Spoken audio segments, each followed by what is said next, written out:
বুড়া ডাক দিয়ে বলে, সাদ্দাদের আমি আজরাইল আছি তোর জান কবজ করার জন্য। আস্তে জানটা নিয়ে গেল, ধক্কা জমিনে পইরা রইল। কই সাদ্দাদের সম্পদ, কই সাদ্দাদের সম্মান, কই সাদ্দাদের বেহেশত? এখন তাকাইয়া দেখো, সাদ্দাত ধারাশ হইয়া দুনিয়ার ভিতরে জমিনের ভিতরে পইরা রইল। বাজান ইতিহাস পইরা দেখো, তাম দুনিয়ার মোট 4 জন লোক রাজত্ব করলো।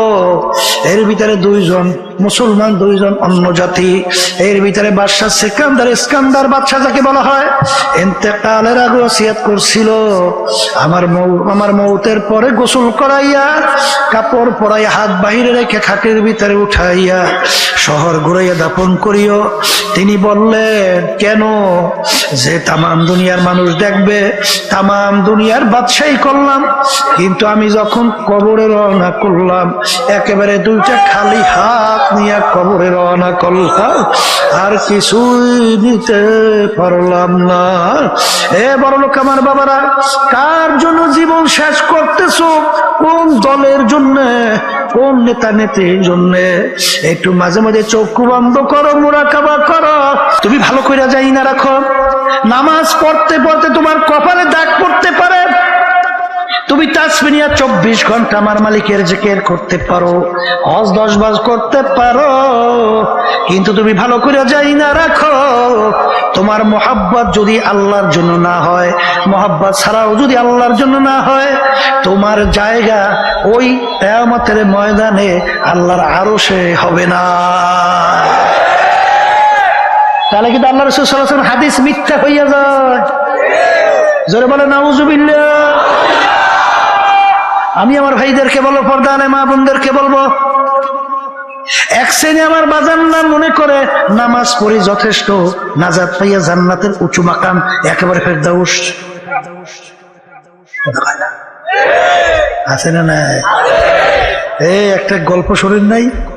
এই প্রবাদ বাক্য, স্বপ্নের মধ্যে আপনার দেশে, আমিও তো এই ভোলাইয়া নাতি, বুঝছেন? আমার নানা বাড়ি কিন্তু দেউলে তালুকদের বাড়ি, বুরহানুদ্দিন, বুঝছেন তো? আমি আপনাকে এই মাঠেরই তো সন্তান, তাই সেই হিসেবে বলতেছি, আপনাকে দেশে তো ওই শীতের দিনে হাঁসের গোশ খুব কায়দা করে খায়। তৈলাক্ত হাঁস নাকি? তৈলাক্ত হাঁসের গোশ আর রুটি পিঠা বানাইছে চাউল দিয়া, খুব সুন্দর মোলায়েম, মশাদায়ক, বুঝছেন? ওদিকে হাঁসের গোশটাও খুব তৈলাক্ত হাঁস, পাকও খুব স্বাদ।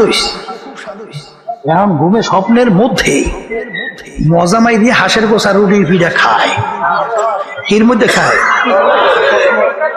স্বপ্নের মধ্যে, মজাও হয়েছে, পেট ভরিয়া হাঁসের গোশও খাইছে।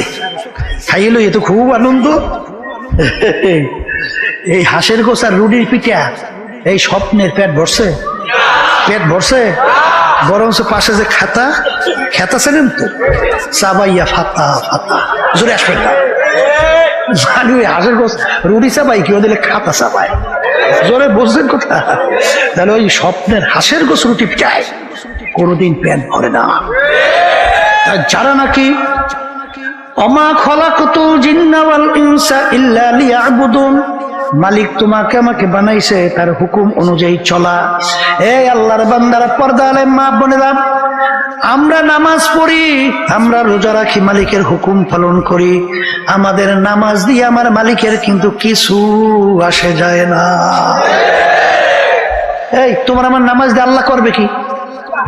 আসতে কয় দেয় নামাজ দিয়ে কোনো কাজ আছে? এই আমরা রোজা রাখি, রোজা দিয়ে আল্লাহ করবে কি? কোনো কাজ আছে? আমরা হজ করি, হজ দিয়ে আল্লাহ করবে কি? কোনো কাজ আছে?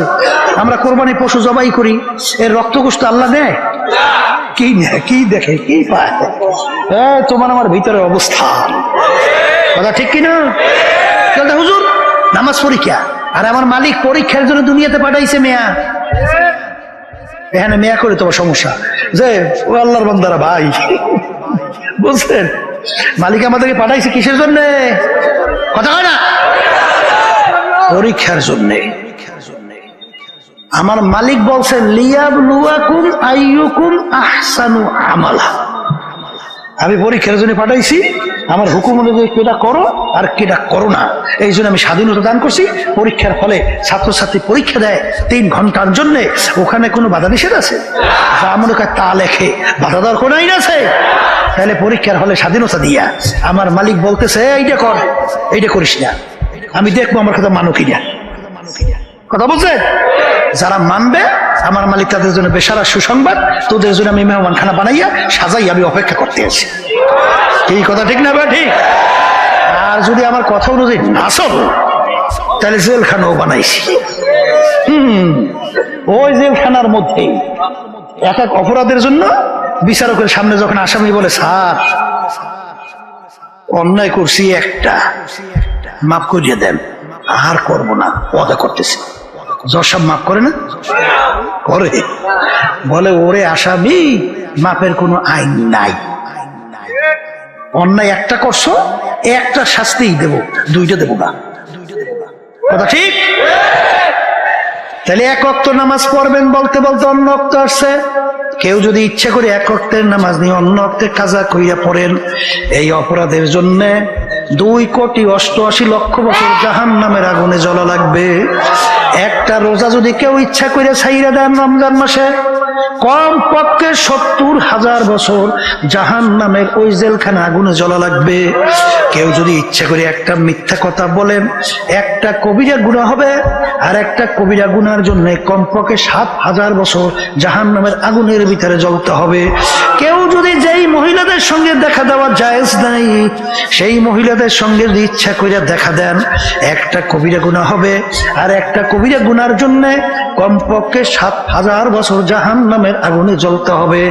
এ আল্লাহর বান্দারা, আল্লাহ রাসূল সাল্লাল্লাহু আলাইহি ওয়াসাল্লাম বলেন, কেউ যদি হারাম মালের দ্বারা রক্ত এবং গোশত তৈরি হয়, তার জায়গা জাহান্নাম, ছাড়া হবে না।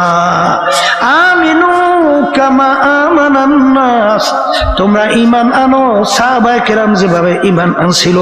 বাজান একটা উদাহরণ খেয়াল রাখা দরকার। আবু বকর সিদ্দিক রাদিয়াল্লাহু তাআলা আনহু গোলাম ছিল, আজাদ করে দিয়া বলে, গোলাম তুমি আজাদ। মাঝে মাঝে কিছু খাদ্য নিয়ে আসতে বলে, নিয়ে আইসো। মাঝে মাঝে খাদ্য নিয়ে আসে। তুমি কিভাবে কামাই করছো? যখন দেখতেন হালাল তিনি খাইতেন। বাজান একদিন পেটও আবু বকর সিদ্দিক রাদিয়াল্লাহু তাআলা আনহু, তার পেটে বড় ক্ষুধা।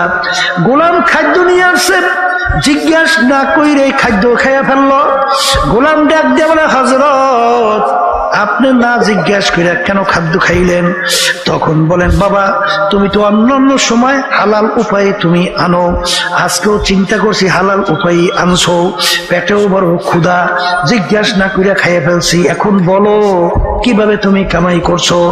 গোলাম বলে, হুজুর আমি যখন কাফের ছিলাম, জাদুবিদ্যার মাধ্যমে একটা লোককে তদবির করছিলাম, সেই লোকটার সঙ্গে এখন দেখা লোকটা ভালো হয়ে গেছে, ওই যে ভালো হইছে ওই বিনিময় আমাকে এই খাদ্য দিছে।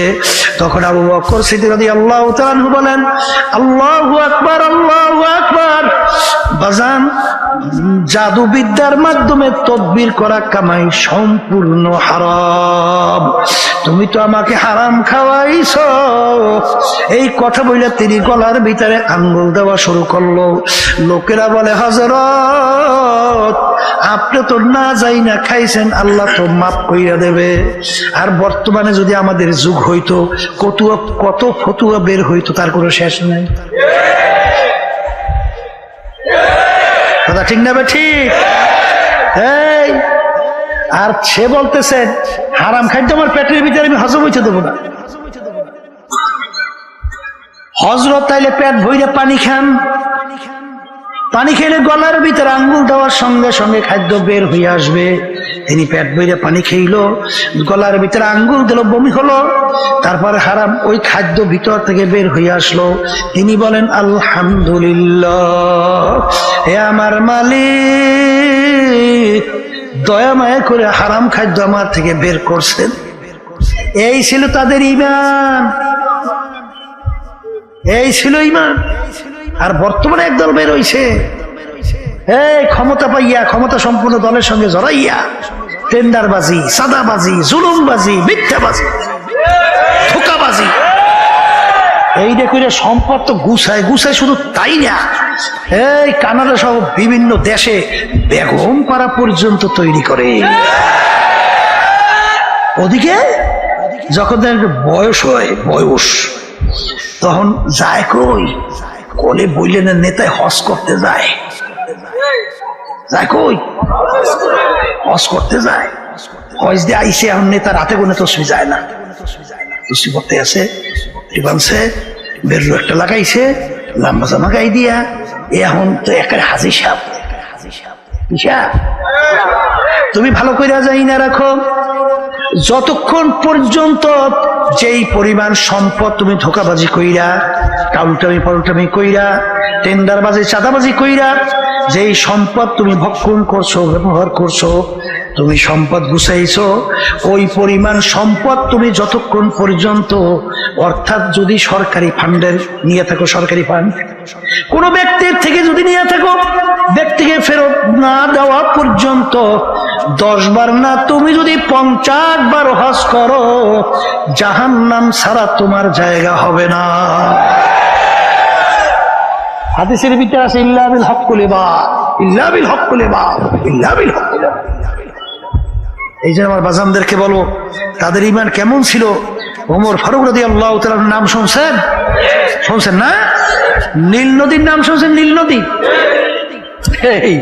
নীল নদীর নীল নদীর এই প্রতি বছর একটা নিয়ম ছিল, একটা সময় পানি শুকিয়ে যাইত, আর ওই পানি শুকাইলে ওই নীল নদীর পানি খেইয়া লোকজন বাঁচে, আর ওই পানি দিয়ে ফসলাদি হয়। পানি শুকাই গেলে মানুষ সব শেষ, কিন্তু করা লাগবে কি, একটা সুন্দরী যুবতী, একটা মেয়েকে ওই নীল নদীর ভিতরে বলি দেওয়া লাগবে, বলি বলেন সবাই। তাহলে নীল নদীর পানি জারি হইত, চালু হইত। এখন ইসলাম যখন নাকি আমিরুল মুমিনিন ওমর ফারুক রাদিয়াল্লাহু তাআলা তার আয়াতের ভিতরে যখন নীল নদী পরিচালনার দায়িত্ব এলাকায় এসে গেছে, এখন নিয়ম অনুযায়ী তো নীল নদীর পানি শুকাইছে। এখন নিয়ম কি, সুন্দর একটা যুবতী মেয়েকে বলি দেওয়া ইসলামে জায়েজ আছে না? ও কয় কি জায়েজ নাই? এখন দেখবেন এক শ্রেণী কিন্তু ফতুয়া বাড়ি করবে, এই মিয়া লক্ষ লক্ষ মানুষ, তাদের জীবন বাঁচা লাগে না, একটা জান গেলে করার কি, অন্তত লক্ষ লক্ষ মানুষ জীবন তো বাঁচাই তৈরি, তাহলে একটা তো বলি দেওয়াই দেখবে।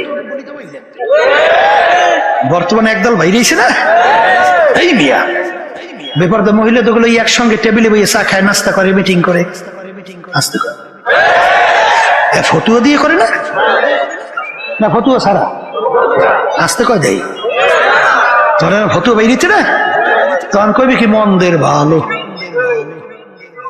মন্দের বাংলাদেশেই যদি মন্দের ভালো লাগে, ভালো আছে কোন দেশে? যেই দেশে 92% মতো মুসলমান বসবাস করে, সেই দেশে যদি মন্দের ভালো হয়, ভালো হইবে কোন দেশে? জোরে বলেন, কথা ঠিক না? ঠিক। এখন ইসলামে কে বলি একটা যুবতী মেয়ে জবাই দেওয়া যায় আছে?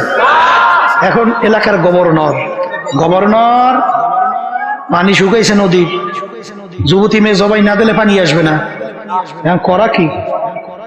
গভর্নরকে বলো কি, এত ইসলামে জায়েজ নাই, তাহলে করা লাগবে কি? মানুষ দিয়ে সব মরবে, বলে আমির এর কাছে জানা লাগবে।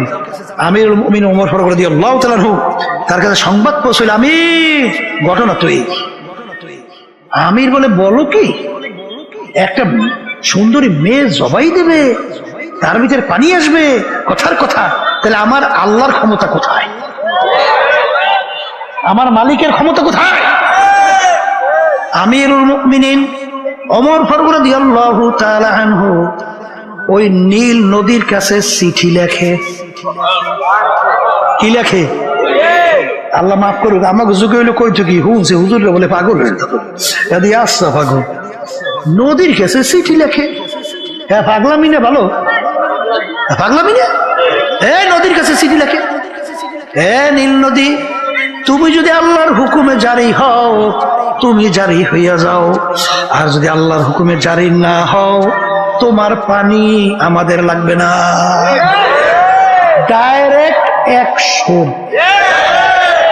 চিঠি দিয়ে নদীর ভিতরে ফেলাই দেয়, যখন চিঠি নিয়ে নদীর ভিতরে ফালাইলো, কথার কথা পানি ফালাইতে চিঠি দেরি সুমসুম কইরে পানি আইসা নীল নদ পরিপূর্ণ পানি।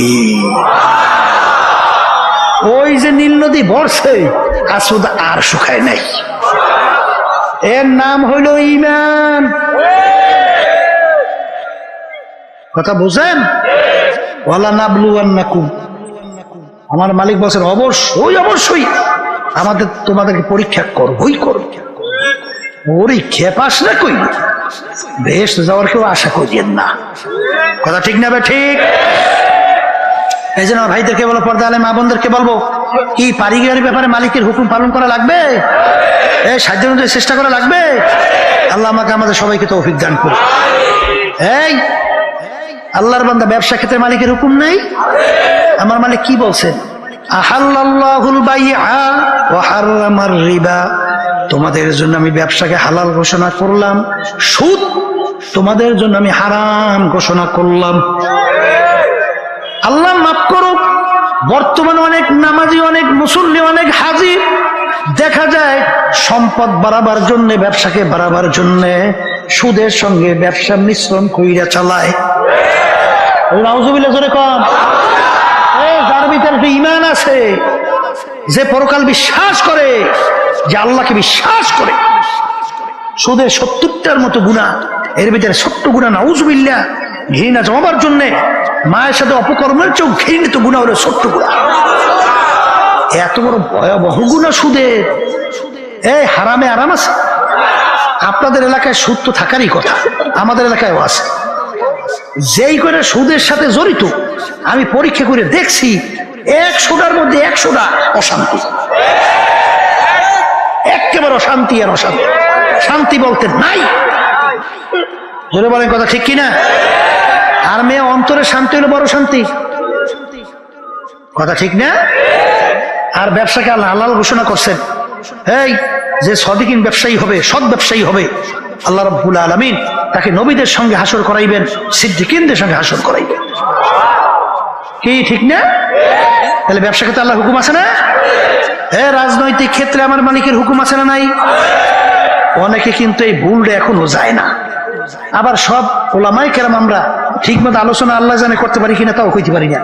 এই অনেকে রাজনীতির ব্যাপারে মনে হয় ইসলামের নাই, এরকম একটা ভাবই দেখায়। কথা ঠিক না বেটি? আমি বাজানদেরকে সংক্ষেপে বলি, এই আমরা নামাজ পড়ি, কার হুকুম পালন করি? আল্লাহ কি বলছেন? আকিমুস সালাহ। নামাজ পড়তে কইছে না প্রতিষ্ঠা করতে কইছে? কি করতে কইছে? প্রতিষ্ঠা করতে কইছে। আচ্ছা, এই জন্য আমরা নামাজ পড়ি না? তাহলে মালিক যে বলছেন তোমরা নামাজ প্রতিষ্ঠা করো, সেই মালিকই তো কোরআনুল কারীমের বলছেন আকিমুদ্দিন। তোমরা দিন কি করো না? আল্লাহ বলছে তুমি নিজে ব্যক্তি দিন অনুযায়ী চলো, এটা বলছে। কি বলছে? দিন প্রতিষ্ঠা করো, নিজে, পরিবার, সমাজ, রাষ্ট্রের ভিতরে দিন প্রতিষ্ঠার জন্য সাধ্য অনুযায়ী চেষ্টা করো। এই যে আমাদেরকে যত গালি দেনার যা করেন, আমরা রাজনীতি করি কে বুঝছেন? রাজনীতি করি আল্লাহর হুকুম পালন করি। কথা ঠিক এটা? আল্লাহর বান্দারা, আলিয়াউমা আকমালতু লাকুম দীনাকুম ওয়া আতমামতু আলাইকুম নি'মাতি ওয়া রাদিতু লাকুমুল ইসলামা দীনা। কথা ঠিক কি না? তাহলে দিন পরিপূর্ণ, দিনের ভিতরে বাড়তি কম থেকে কোনো দিক নাই। তাই দিন আসছে শুধু ব্যক্তি কেমনে চলবে এই যে শিক্ষা দেওয়ার জন্য না? পরিবার কেমনে চলবে, সমাজ কেমনে চলবে, রাষ্ট্র কেমনে চলবে, এই আন্তর্জাতিক ভাবে কিভাবে তোমার সম্পর্ক থাকবে, এটা সব শিখাবার জন্য দিন আসে নাই?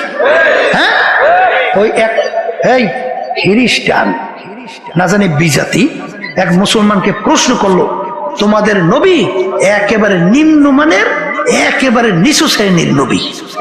নাউজুবিল্লাহ কন্যা বলে তা কেমনে? বলে তাকে আমার নবীর নিম্ন কি বলে, তোমাদের নবী পায়খানা প্রস্রাবে কেমনে যাইতে হয়, কি দোয়া পড়তে হয়, পায়খানা প্রস্রাব নিয়ে আলোচনা করে।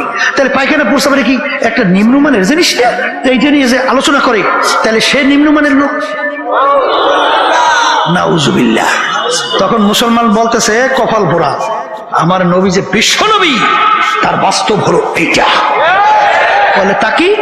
আমার নবী একেবারে নিচ থেকে নিচ, ছোট থেকে ছোট, একেবারে উপর থেকে উপর, শেষ পর্যন্ত একেবারে কিভাবে মানুষটার দুনিয়া জিন্দেগি চালাবে, এই সব বিষয়ের উপরে আমার নবী একটা শিক্ষা দিয়েছে। তাহলে যে সব বিষয়ে একটা শিক্ষা দেয় সে বিশ্ব নবী। এই কথা ঠিক না ভাই? ঠিক। এই জন্য আর ভাইদেরকে বলো, পর্দা আলে মা বোনদেরকে বলবো, মনে করছেন আমরা কিছু বুঝি না মিয়া? এই রাজনীতি পথ, এটা যে একটা পিচ্ছিল পথ, কাঁটাযুক্ত পথ, এটা আমরা বুঝি না মিয়া? এটা আমরা বুঝি না? আজকে ইসলামী আন্দোলন বাংলাদেশের প্রায় 36 বছর বয়স পার হয়ে যাইতেছে, একটা এমপিও আমাদের দল থেকে সংসদে আছে? কথা কয় না। আমরা বুঝি দুই একটা এমপি একটু এদিক ওদিকে চোখ ঘুরাইলে হ্যাঁ বুঝি পাই না, না ভাই না। আপনারা বুঝবেন তো আমি জানি, আপনারা তো বুঝবেন না। ইংরেজি কথা বলছেন, টাকার কথা বলে শত শত টাকা তো আল্লাহর রহমতে আমনে দোয়ায় বলতে গেলে তো ইসলামী আন্দোলনের জন্য কন্টু, এত আপনারা বুঝবেন না। এত আল্লাহর রহমতে আমি বুঝি, আমি জানি সব কথা। কি কিছু বুঝেন নাই? এই সাপ সাপ জানাইয়ে দিছি, রাজনীতি করি ইসলামের জন্য, দেশের কল্যাণের জন্য, মানবতার কল্যাণের জন্য। কোন এমপির জন্য, কোন মন্ত্রিত্বের জন্য, কোন সম্মানের জন্য, কোন সম্পদের জন্য রাজনীতি করি না। আর ওই লোক দেখাই আল্লাহর রহমতে আপনাদের দোয়ায় কোনো কাজ হবে না। আলোচনা করতেছিল তখন আমি বলতেছিলাম কিছুদিন আগে, আমি বলছি এখন যদি ঘোষণা করেন আপনি প্রধানমন্ত্রী, এটা যদি এখন ঘোষণা করেন আমি কি প্রধানমন্ত্রী, আল্লাহর রহমতে আপনাদের দোয়ায় এখন যে আমার দিলের হালাত, প্রধানমন্ত্রী ঘোষণা করার পরও আল্লাহর রহমতে এক কিঞ্চিত মনে হয় নড়চড় হবে না ইনশাআল্লাহ, আল্লাহর রহমতে আপনাদের দোয়ায়। কথা ঠিক না ভাই? ঠিক। এই জন্য আমার ভাইদেরকে বলা, পর্দা আলে মা বোনদেরকে বলবো, কারণ বোঝেন নাই? কোরআন কারীম সত্য, আসতে কয়। এখন দুনিয়া সম্পর্কে একটু চিন্তা মোরাকাবা মানুষ করবে না? আখিরাত সম্পর্কে একটু মোরাকাবা চিন্তা মানুষ করবে না? হাকিকত সে তো দুনিয়া বেখবর হ্যায়, দুনিয়া কি নুমাইশ পর নজর হ্যায়। হে বাদশার দলেরা, বড় লোক আমার বাজানরা, হে বড় বংশের আমার বাবারা, হে সৌন্দর্য বিভিন্ন কায়দায় সম্মানিত আমার বাবারা, হে মেম্বার, চেয়ারম্যান, এমপি, মিনিস্টার আমার বাবারা, হে পীর, মুফতি, মুহাদ্দিস আমার বাবারা, হে বড় বড় সম্পদের মালিক আমার বাবারা, মাঝে মাঝে একটু চক্ষু বন্ধ করো, একটু মুরাকাবা করো, একটু চিন্তা করো। ফেরাউন মাওলার সঙ্গে চ্যালেঞ্জ দিয়া খোদাই পর্যন্ত দাবি করছিল বাজান, এত বড় শক্তিধর দুনিয়ার ভিতরে থাকা অবস্থায় বনি ইসরাইলের ছেলে সন্তানগুলো ধৈরা ধৈরা জবাই করছিল। এত বড় শক্তিধর জালেম, আরে ওকে আমার মালিক দুনিয়া এত আরামে রাখছিল। ইতিহাসের ভিতরে দেখা যায় 750 বছর পর্যন্ত এর ভিতরে একটু সর্দি জ্বর হয় নাই। এত আরামে আমার মালিক ওকে দুনিয়ায় রাখলো। ওর এত বড় পাওয়ার, আমার মালিক ওকে এমন ক্ষমতা দান করলো, নীল দরিয়ার পানি ওর কথায় ভাটা জোয়ার হয়। আর ওর বাড়ির দরজা এমন একটা গাছ ছিল, যেই গাছের পাতা যেগুলো রোগের নিয়াত করে খাওয়ার সঙ্গে সঙ্গে রোগ ভালো হয়ে যাইত। এত বড় শক্তিধর, যখন ওর হায়াতের বেড়া পার হইয়া গেল, আমার মালিক ওকে নীল নদীর ভিতরে ফালাইয়া এরপরে চুবাইয়া চুবাইয়ার পর আমার মালিক মারছে। যেটা বলে কথা ঠিক না বেঠি? সাদ্দাত মাওলার সঙ্গে চ্যালেঞ্জ করলো, আরে মালিকের বেহেশতে যাবে না, ওর কথিত নতুন বেহেশত তৈরি করলো। সাদ্দাতের বেহেশত কমপ্লিট দেখার জন্য দলে বলে যখন গেল, যাইয়া দেখে বেহেশতের দরজায় বাজান বুড়া দাঁড়াইয়া আছে। এ বুড়াটা কে? বুড়া ডাক দিয়া বলে, সাদ্দাতের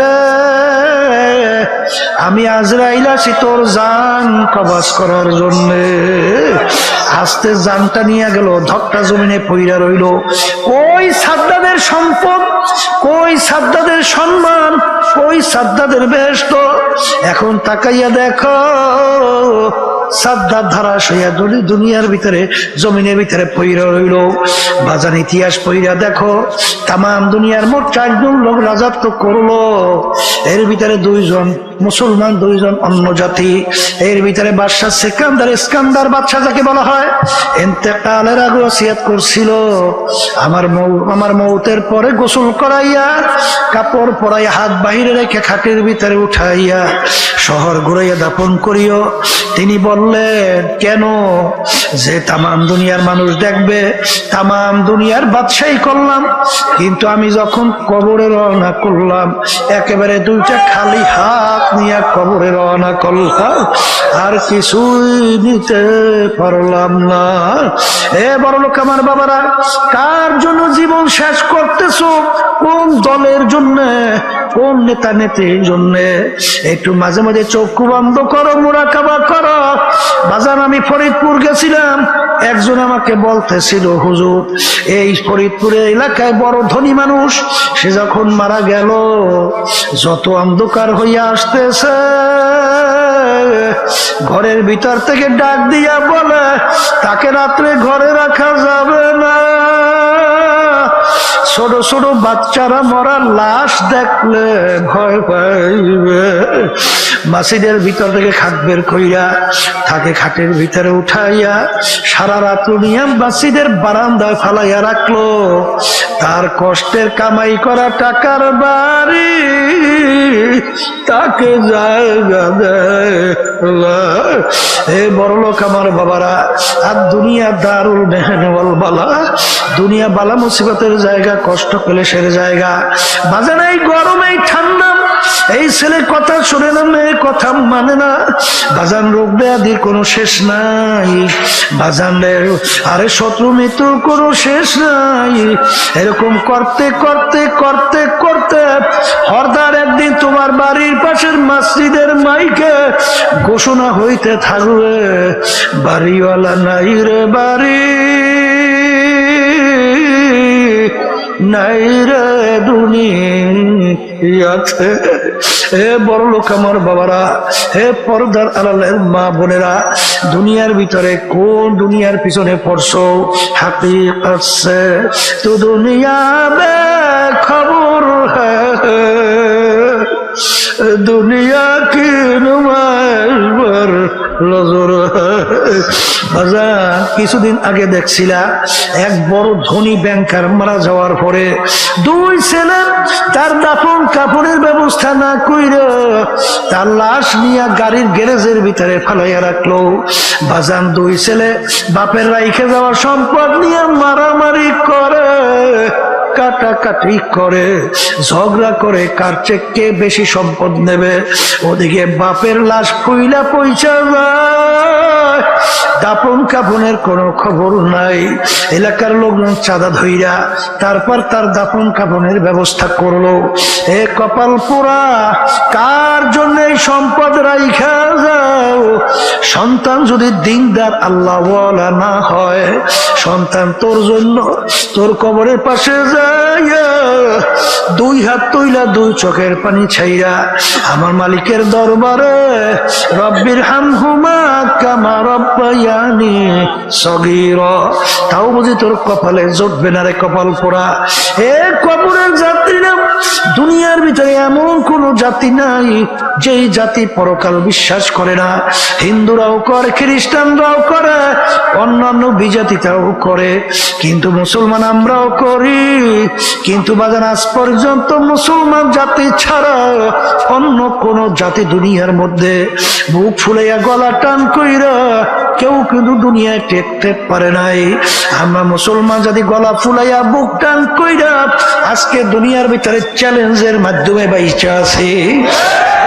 কপাল পুরানো, ভালো কইরা মনকে বুঝাও। আজকে মুসলমানের ঘরে জন্মগ্রহণ কইরা খোদা না কাস্তা, খোদা না কাস্তা কিয়ামতের ময়দানে যদি জাহান্নামের শিকল হাতে পায় লাগে, এর সে কপাল পুরার সারে জাহানে হইতে পারে। এই যে আমার বাজানদেরকে বলবো, পর্দালে মা বোনদেরকে বলবো, বাজান দুনিয়া কিন্তু খুব চাকচিক্যময়। হ্যাঁ বাজান, জিবরাইল আলাইহিস সালাতু ওয়াস সালাম আল্লাহ রাসূলের সঙ্গে দেখা করার জন্য আসলেন। আল্লাহর রাসূল বলেন, জিবরাইল আমার ভাই, আপনাদের কোন সময় সচরাচর আসেন না, এরকম সময় কেন আসলেন? আল্লাহ জিবরাইল আলাইহিস সালাতু ওয়াস সালাম বলেন, আল্লাহর রাসূল আমার মালিক আমার বেহেশত ও জাহান্নাম দেখাইছে, ভিতরও দেখাইছে, বাহির পাশও দেখাইছে। হে আল্লাহর রাসূল, বেহেশতের চতুর্পাশে কাটার বেড়া, জাহান্নামের চতুর্পাশে মনোরম ফুলের বাগান। আরে আমার ভয় হয় আপনার উম্মতেরা, আল্লাহর বান্দা বান্দিরা বেহেশতে যখন ঢোকা শুরু করবে, কাটার গুতা লাইগা সইরা যায় নাকি আমার ভয় করে।